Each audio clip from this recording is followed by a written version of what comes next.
ছয়টি বিষয়ে সতর্ক না হলে কঠিন বিপদ। ১. মরা মানুষের আত্মা আপনার সামনে ঘুরে বেড়াচ্ছে। এমন কিছু দেখলে ভয় পাবেন না, আয়াতুল কুরসি পড়বেন, কারণ জিনেরা মৃত মানুষের ছদ্মবেশ নিয়ে ঘুরে বেড়ায়। ২. রাতে আয়না দেখবেন না, কারণ রাতে আয়নার মধ্যে জিন প্রবেশ করে, যে কোনো বিপদ হতে পারে। ৩. যদি রাতে আপনি মিষ্টি জাতীয় কোনো কিছু খান, পিঠা অথবা মিষ্টি, তাহলে বিড়াল অথবা সাপ যদি আপনার সামনে পড়ে তাদেরকে কিছু একটা অংশ দিন, কারণ জিন বিড়াল এবং সাপের রূপ ধারণ করতে পারে। নাম্বার ৪. যদি রাতের বেলায় রাস্তা ভুলে যান, অর্থাৎ আপনার বাড়ির রাস্তা চিনতে পারছেন না, তাহলে আজান দিন, সব ঠিক হয়ে যাবে। নাম্বার ৫. রাতের বেলায় চিত হয়ে ঘুমাবেন না। এক প্রকার ভুয়া জিন রাতের বেলায় চিত হয়ে শুয়ে থাকা ব্যক্তিকে চেপে ধরে।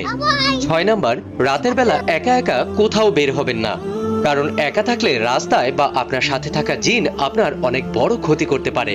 ভিডিওটি অনেক শেয়ার করুন যেন অন্যদের কাজে লাগে।